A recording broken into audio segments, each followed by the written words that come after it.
அப்ப ஏன் நிக்கலன்னு கேக்குறாங்க. நின்னுட்டு இருக்கோம், ஏன் நிக்கிறேன்னு சொல்றீங்க? பரந்தூர் விமான நிலையத்துக்கு எங்க அண்ணன் போகலையா? பரந்தூர் விமான நிலையத்துக்கு உங்கள் கட்சியின் தலைவர் என்ன சொன்னாங்கன்னா, குறிப்பிட்ட இடைவெளிக்குள்ள இது நடக்கல, நான் கோட்டையை நோக்கி நடப்பேன்னாரு. ஏன் நடக்கல?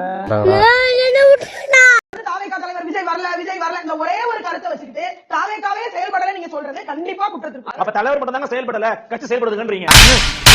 நீ கேட்ட ஒவ்வொரு கேள்வி என்ன செருப்பால் அடிச்ச மாதிரி இருக்குடா. நாம் தமிழர் கட்சி தாவேகா கட்சியை பேசுவதற்கு எந்த வித அதிகாரமும் இல்லை அப்படின்னு. இல்ல, அதான் உங்க கொள்கை கேக்குறாங்க, சொல்லுங்க. இன்னைக்கு நீ இப்படி உயிரை வாங்குற.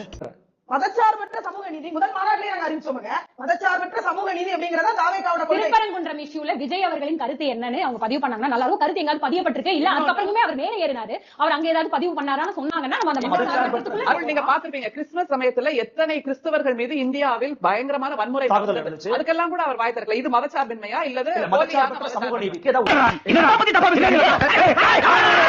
உதாரணம் சொல்லுங்க, என்னெல்லாம் பண்ணிருக்கீங்கன்னு கேக்குறேன். நடக்கிற அத்தனை ஊடக நிகழ்ச்சிகளிலுமே